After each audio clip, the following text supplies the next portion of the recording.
All right, welcome back to From A to Arbitration.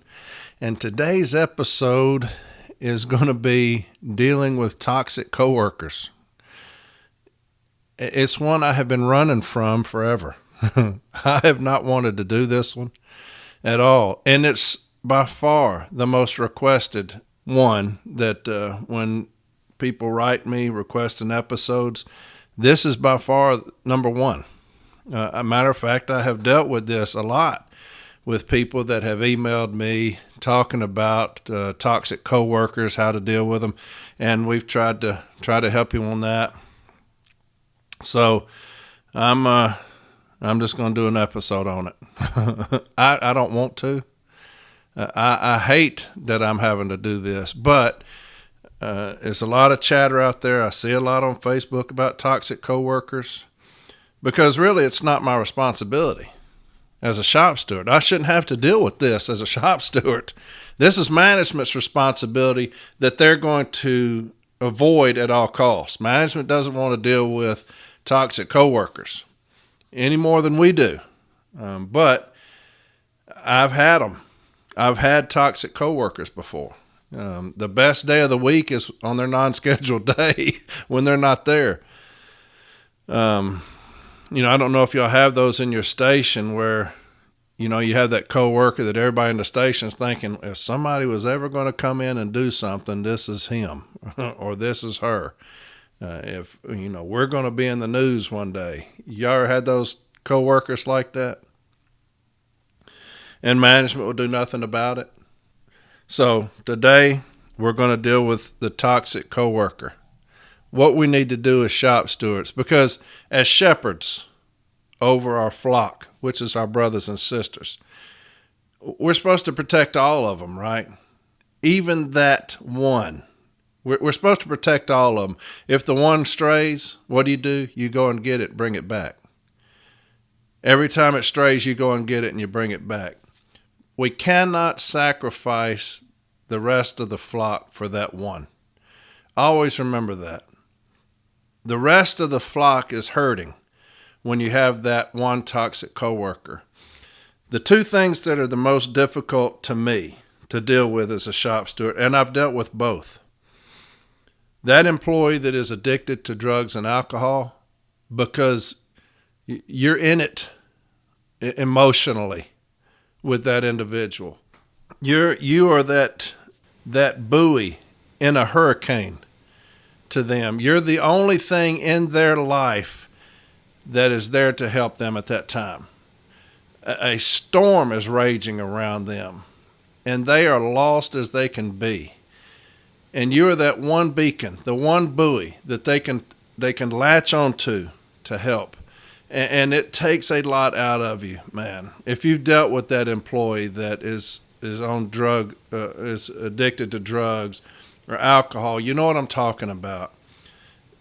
You see these movies about people that are overboard and they find that one buoy, the thing that's going to save them. That's you. And that's a heavy burden to carry as a shop steward. But we do it. We do it anyway. Toxic coworkers, they're intentionally doing that to you. They want you to be miserable for some reason. And I don't know what's going on in their home life. That's why I always say you protect everybody the same, because it may be their home life is causing them so much misery that when they come in, everybody else is going to experience that same misery. That may be them. It may be their upbringing. They may just be miserable at heart. They may just be their soul is so black and tainted that they want to come in and make everybody miserable. That may be them. They may take great delight in making people miserable. That may be who they are. And the problem is, when you deal with a toxic coworker, is that as a shop steward, and I finally go to management and I say, hey, look, you got this guy out here, man, or this girl out here, they're making it hell on the workroom floor for everybody. What's the manager going to do? They're going to call them into the office and they're going to say, hey, Corey told me that you're doing this. And then what's the coworker going to do? Come out there and approach you. Hey, man, you in there talking about me? You trying to get me fired? you know, and so they leave you with that. And you're like, where do you go? But you've got to stand up. As a shop steward, it's going to be the most difficult thing you deal with is the toxic coworker. It's the most difficult thing you'll deal with because it's somebody who's doing something intentionally to make you and the rest of your flock miserable. So today we're going to deal with it. I've been running from it. I'm not going to lie. Because if you read the book Snitching for Dummies, rule number 1 is you don't snitch. You don't ever snitch on anybody. So this is a tough one because what are you basically doing? You're snitching. You're snitching on a coworker. A lot of people have gotten out of the union because of toxic coworkers, one way or the other. You report a toxic coworker, he's probably going to think, well, what the hell am I paying dues for? You're going to come here and snitch on me. People that are out in your flock that nothing's happening, union's not getting involved, they think that you're supposed to be doing something. Well, they say, well, hell, I'm going to be in here miserable every day. Might as well have a little bit more money in the bank account, so I'm just going to get out of the union. You're not doing anything for me. This happens. This happens. You had people bid out of your station because of a toxic coworker? Has that happened? The best day of the week is when this person's is their non-scheduled day and you don't have to deal with them. Well, we're going to deal with it today, and we're going to deal with the toxic coworker. And this is what you need to do if you're dealing with it. First off, it's management's responsibility. Remember that. Section 115.4 of the M39 handbook says what? It's the frontline manager who's responsible for maintaining an environment of mutual respect, an atmosphere of mutual respect. Okay? It's the frontline manager. So it's not the frontline shop steward. It's the manager who is responsible for promoting an environment or an atmosphere of mutual respect. So if I'm going to file a grievance on management for a toxic coworker, 115.4 is in my issue statement, okay? Now, what's management's responsibility? We're going to get into a few things. I can't be too long on this episode because I'm going out of town for an arbitration, but I didn't want to just not do an episode. But this one's not going to be too long. But if you look up the Postal Service's policy on workplace harassment, and I told you if you get on the NALC website, you can find this, the Postal Service's policy on workplace harassment. And these are things that we're going to use to support our case against management for not doing their job in accordance with Section 115.4 of the M39 handbook. When you look at Postal Service's policy on workplace harassment, at the bottom of the front page is management responsibility. Okay? Management responsibility. And I'm going to read this to you. All managers and supervisors are responsible for preventing harassment and inappropriate behavior that could lead to illegal harassment and must respond promptly when they learn of any such conduct. Any manager or supervisor who receives a complaint must see that a prompt and thorough investigation is conducted. Investigations of all forms of harassment must be done in accordance with the initial management inquiry process, or IMIP. Materials are available in publication 552, Manager's Guide to Understanding, Investigating, and Preventing Harassment. When harassment or inappropriate conduct is found, managers must take prompt and effective corrective action. So basically, we're going to tell management something, and under this policy, they have the right to correct it. That's where we're going to get into it with this toxic environment, this employee, if they get disciplined because of something that we brought up. But again, if it's to a situation in your station that it's caused a cancer in your station, that this toxic coworker is one that they just can no longer be worked with, this is how we're going to handle it, okay? So it talks about in there, publication 552, all right? And you can find that on the NALC website as well, under publications. This is publication 552, and this is management's responsibility. So I go into management, and I have some statements from carriers. They may want to be anonymous. They may tell you, I'm not putting my name on a statement just in case he sees it or she sees it. But we have statements from carriers saying, that this person has caused a toxic working environment for me, a hostile working environment for me. This is what they do. Every day, if they have to do a takeoff, they call me this, they do that, they brush up on me. Whatever it is that's making them toxic is going to have to be in these statements. But here's what management's obligation is. And this is publication 552, all right? Manager's Guide to Understanding, Investigating, and Preventing Harassment. And if you go to page 2, it says Overview of Steps. And this is what it states. When encountering a harassment complaint or situation, your role as a manager is to stop, listen, inquire, and try to resolve the harassment complaint. Keep in mind that the employee is addressing a sensitive topic. Respond promptly to the complaint regardless of its form or content. And that's the most important thing in publication 552 is that sentence right there. Respond promptly to the complaint regardless of its form or content. So I can have anonymous letters. I can have letters that are anonymously written, that the carrier does not want their name on it. Okay? And I hand those to management. And I would tell them, in accordance with 552, publication 552, they may not know what it is. You can say Manager's Guide to Understanding, Investigating, and Preventing Harassment. In accordance with that, I'm giving you these statements. We have a coworker that is creating a hostile working environment. And it's your obligation under the IMIP process, or under publication 552, to consider these statements. Okay? You're putting the ball in their court. It says respond promptly to the complaint regardless of its form or content. So now management is put on notice. Look, there's a toxic employee out there. These are the things that they're supposed to do. And here's how we're going to protect ourselves from retaliation, okay? It deals with that. It goes on, remember that you could receive a complaint with no prior warning. Any report of harassment is enough to start an inquiry. So whenever possible, now y'all hear that? Any report of harassment is enough to start an inquiry. They're obligated. When you hand them that statement, when you go to them as a shop steward, they're obligated to start an inquiry. It says, so whenever possible, set time aside to discuss concerns. Assess the location of the conversation due to its sensitive nature. So don't do it at my case. Don't do it in the middle of the floor with me.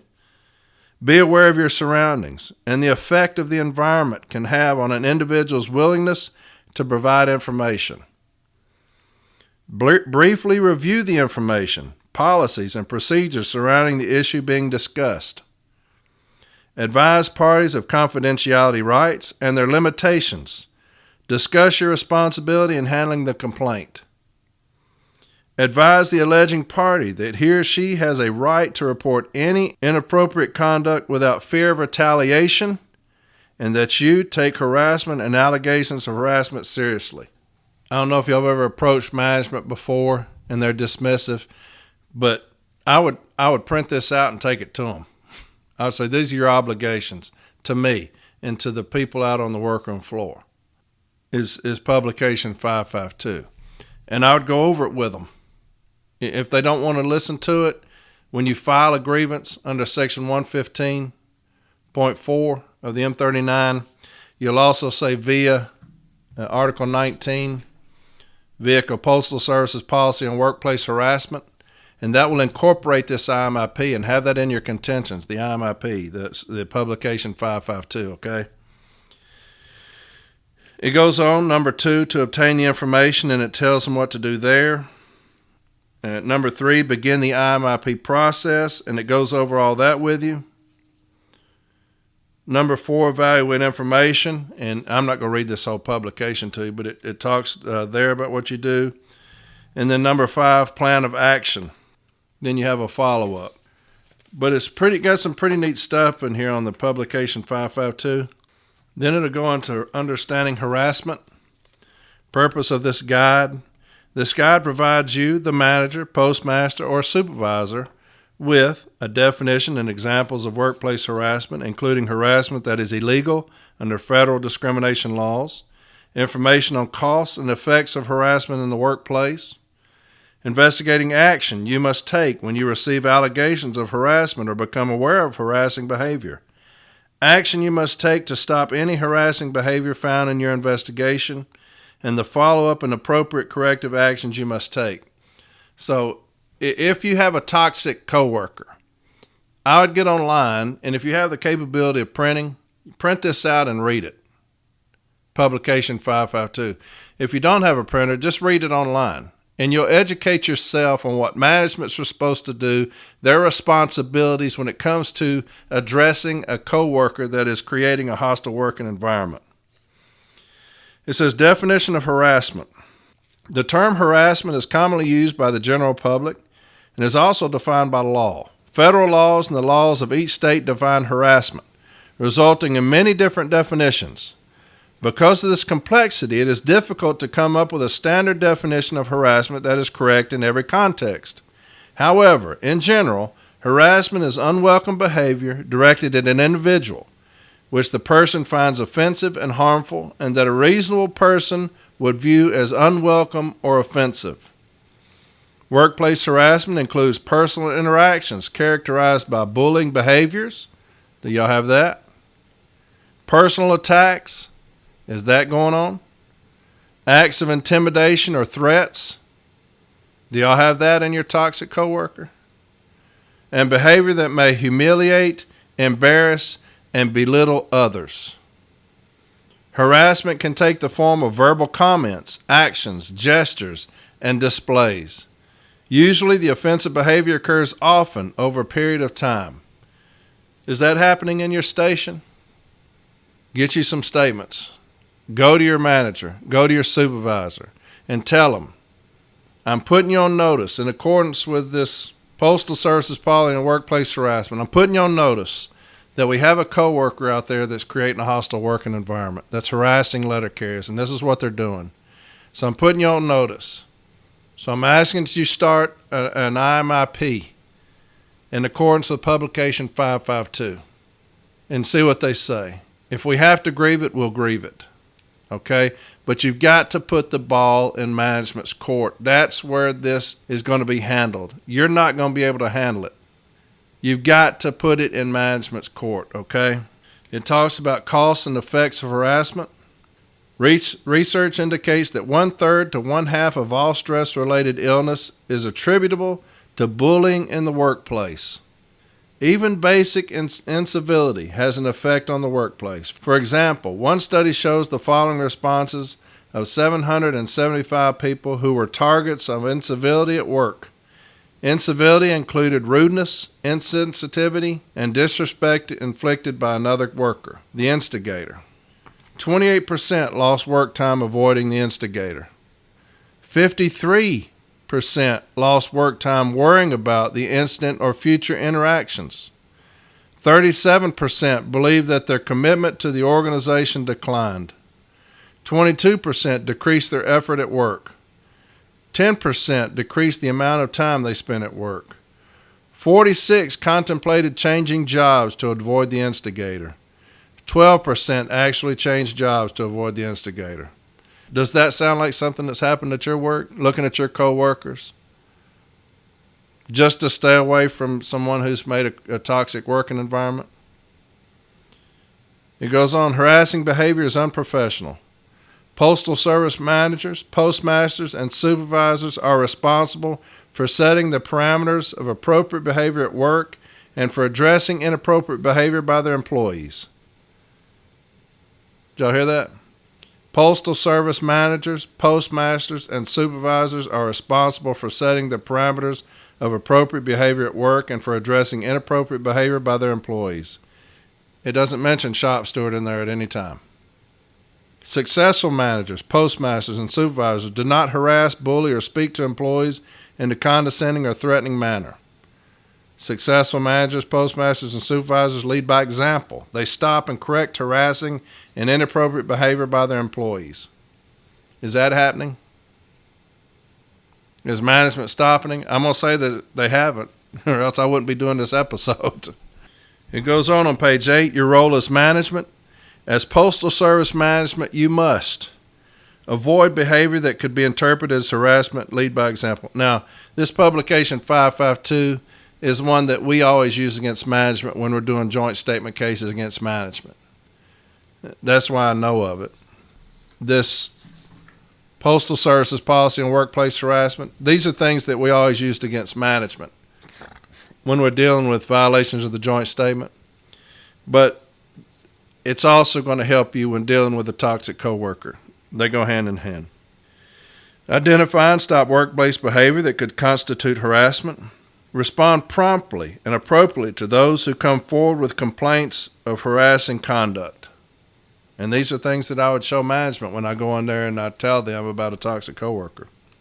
On page 9, it starts what illegal harassment is. Examples of harassment may include making offensive or derogatory comments, nicknames, or slurs, engaging in negative stereotyping, or engaging in physically threatening, intimidating, or humiliating actions. Harassment also may include circulating written graphic material by paper or email, or by making it viewable in the workplace that belittles or shows hostility or aversion toward an individual or group protected under the anti-discrimination laws. Have y'all seen any of that going around? Lindsay sent me a Facebook post today where an individual had got on there and was talking about a holiday we have coming up and would be a violator of that right there. Stupidity can still be a violator of this publication 552. Ignorance does not protect you from being charged with harassment under publication 552. Your upbringing doesn't exempt you from being charged with harassment under publication 552.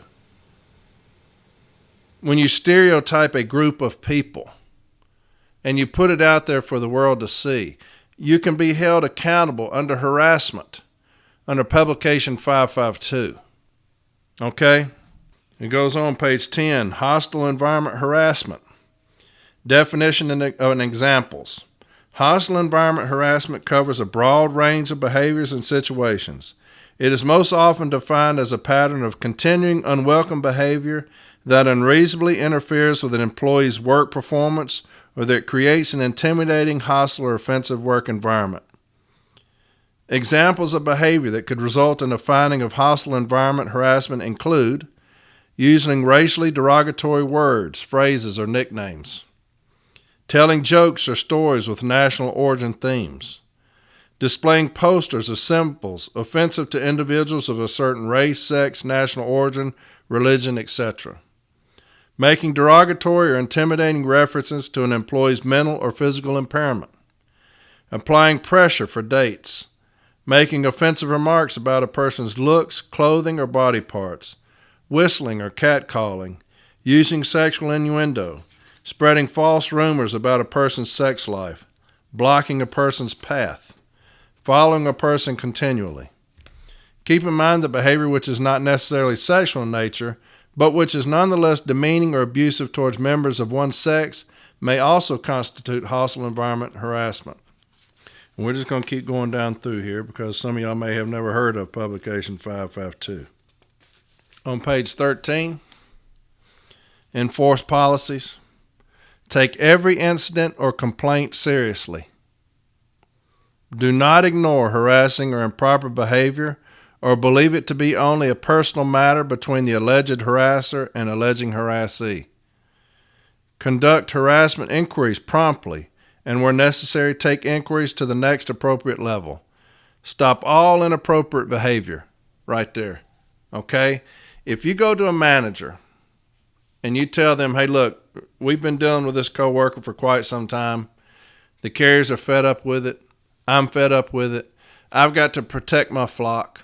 Okay? This person has made it a life's decision to make us miserable. Every day this person comes in here, he harasses, he taunts, he catcalls, he makes racially motivated jokes. He does this constantly. You put it in management's court. It says stop all inappropriate behavior. So now they're tasked with, under Publication 552, to start an inquiry, an investigation. They're supposed to stop it, okay? So, again, that's what this episode is about. A toxic coworker. This is what you do. This is where we go, all right? If you've had enough, and you say, look, the repercussions on this, I'm willing to face them as a shop steward, whatever it is, getting confronted, getting out of the union. I've got to do something. And we go to management.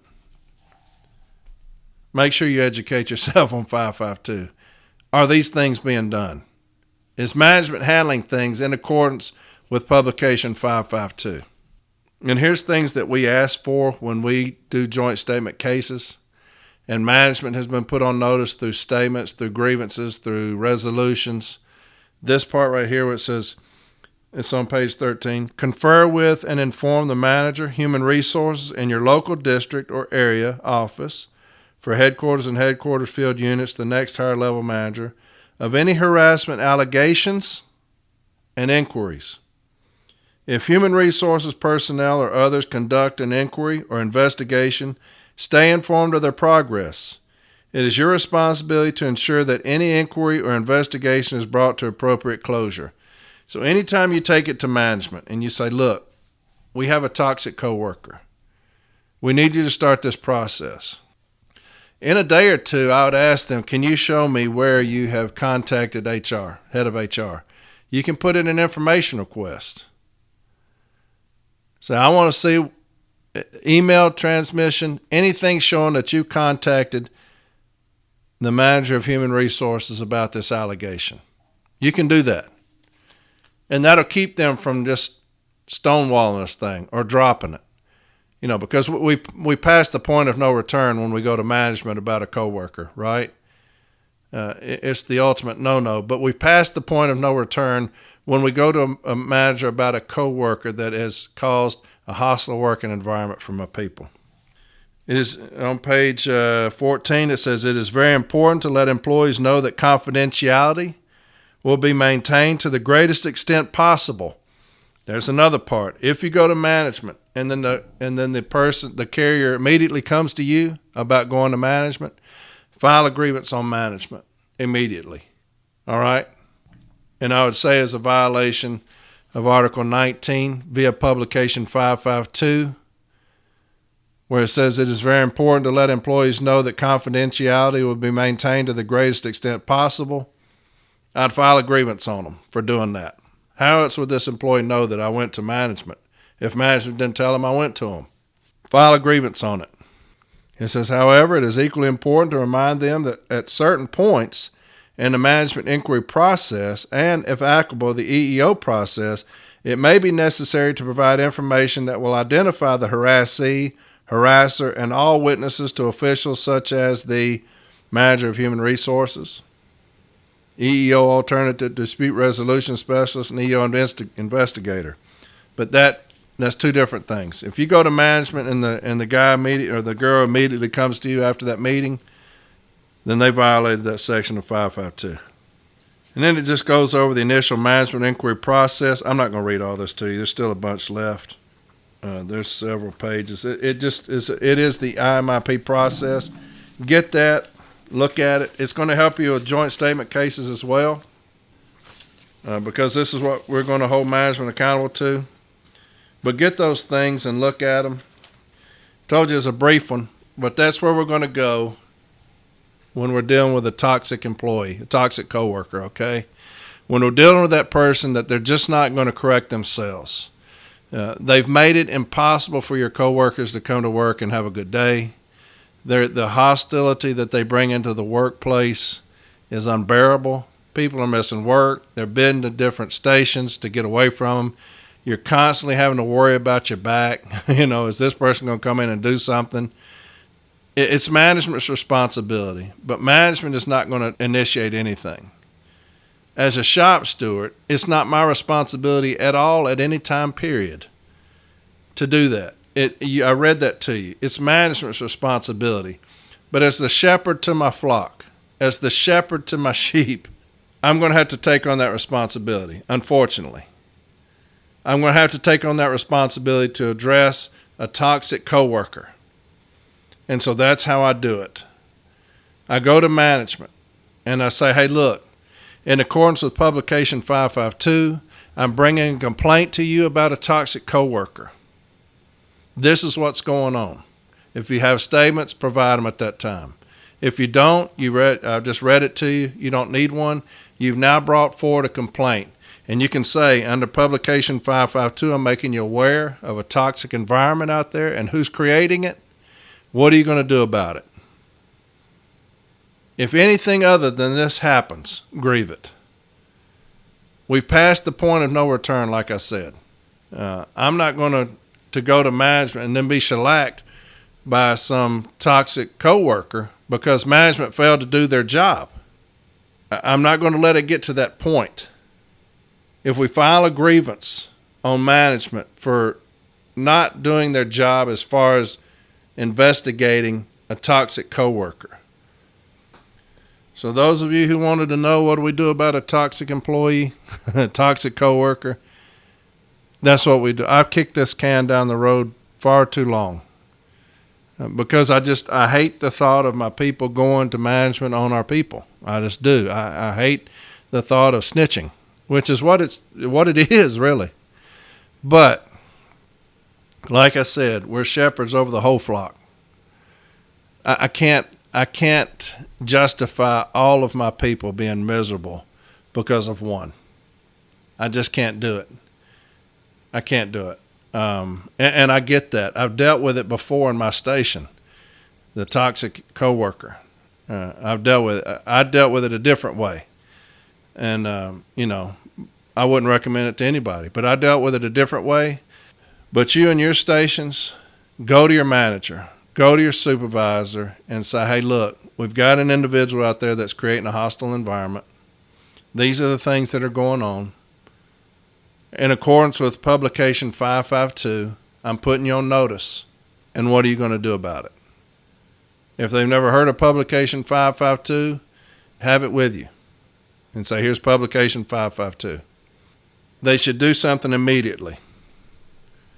If in a couple of days this employee is still being toxic, I'd go back to management.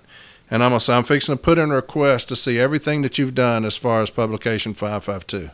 I'm going to put that in a request form. If you've not done anything, I'm going to file a grievance on you for creating a hostile working environment. All right? If I have to file another grievance on you, I'm going to file a grievance on violation of the joint statement and violence behavior on the workplace. And I'm going to ask that you be removed from your position because you've not done your job as far as fulfilling your obligation under 115.4 and the JSOV. We're just going to keep doing that until we get it taken care of. Now, once you do it, once you tell management, let it go. Let it go. All right, whatever happens, happens. As far as that employee is concerned. I hate to say that. That's the reason I hate to do this episode. I hate it. It's my least favorite one. And it's just me reading a bunch of stuff. But it's my least favorite one because once you go to management about a coworker, whatever happens, happens. Let it go. Go back to your case your mail, and get the hell out of there. All right? You got to protect your flock, though. You got to protect your flock. I hope this made sense to y'all. I know it was a bunch of talking, bunch of reading, but I think you got the gist of it. The gist is I hate doing this episode.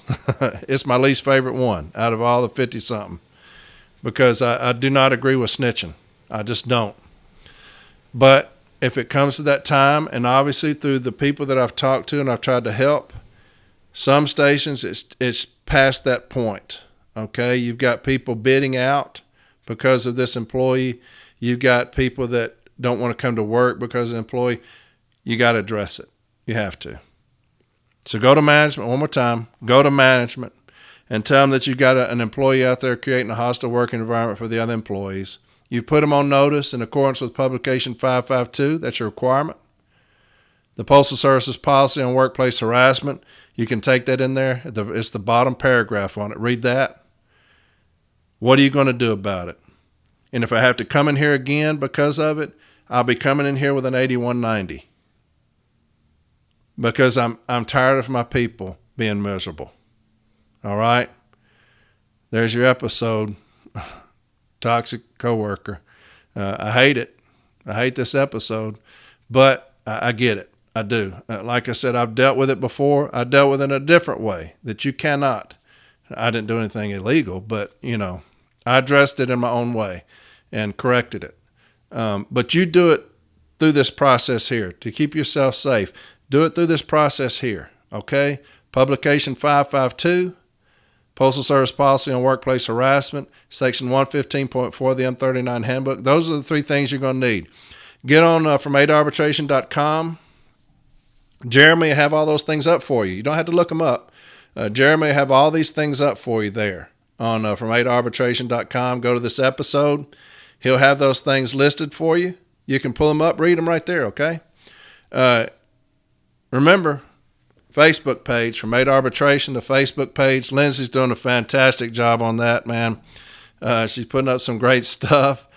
Get on there. Get on there and talk to her. You can email her, email me. But some new listeners. I want to give a shout out to the APW. Had a business agent reach out to me. I appreciate you listening. I appreciate you reaching out. Rural carriers, had some of those from up north, reached out or listening. I appreciate you. I hope that this is helping y'all. Also Teamsters, UPS, I appreciate you listening. Like I said, we deal with a different contract, but it's all about organization and supporting your people. They're your brothers and sisters too. And in the grand scheme of things, y'all are all our brothers and sisters. We're all in this same fight together. Labor organization, the labor movement, it's catching on right now. It really is. You got Amazon, Starbucks. These people are fighting their asses off to get organized, and we're with you. I promise you we are. We're with you. I'm thinking about you all the time. I read about you, organizing. Keep fighting. Keep fighting. And, man, that's fantastic. I love seeing it. I really do.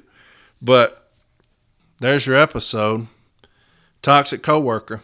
I hope it's helped you. I do. I've been skating around it. You may have felt that in this episode, like he's not on his game. But it's difficult for me. It is, just because the premise, I'm snitching on my people, and you know how I feel about that. But that's what you do. You handle it through that avenue there. And I promise you I get it. I do. I promise you I get having to deal with it. I've dealt with it before, like I said. And I know that there comes a time when you can't overlook it any longer, and you just let the powers be take care of it. And but you got to protect your people, all your people, okay? Drug addiction, alcohol, you're protecting that one. You're fighting for that one. You and him, you and them, you're in a fight together, okay? There's a difference. There's a difference there. This you're going to help your flock. All right. So next week I'm going to do one on I cannot be AWOL on my non-scheduled day. Had a very good discussion on Facebook this week about that. I can't be AWOL on my non-scheduled day. I can't not be. I promise you I can't be. I'm going to talk about that next week. JB's going to come in here and do one on CCAs doing rural carrier work. A lot of people wanting that. I'm going to get him educated on that. He don't want to do it, but he's going to do it. CCAs doing rural carrier work. Then I'm going to do city rural delivery, where we fight over city and rural, okay? I've had an individual wanting me to do this forever. So I'm going to do that. Not next week, maybe the next. I have an episode on that. Okay, that'll be interesting. A lot of stories on that. So, hey, y'all take care of yourselves. Take care of your people. And that's what this one was about. To those of you who reached out to me, I hope this has helped you. I know I kind of muddled through it and just trudged through this one. It's 47 minutes of beating myself up. I hope it didn't come across that way, but I hate doing these things. But like I said, I get it. Take care of your people. Y'all have a fantastic week. I'm fixing to head out of town. Wish me luck. Got an arbitration coming up. Very important one. Huge one. It's joint statement on management. It's a big one. So y'all think about me, and I'll be heading out in just a minute. Y'all take care of yourselves. Hey, I love every single one of you, and I'm going to fight anything I can to do to help you. I'm going to do it. We're going to fight together. We are. I've had fun with y'all. Really have. If this is the last episode I'd ever done, I've enjoyed it thoroughly, much more than I ever thought possible, but we've had some fun. So anyway, y'all take care of yourselves. Have a great week, and I'll talk to you next Sunday. All right? Bye-bye.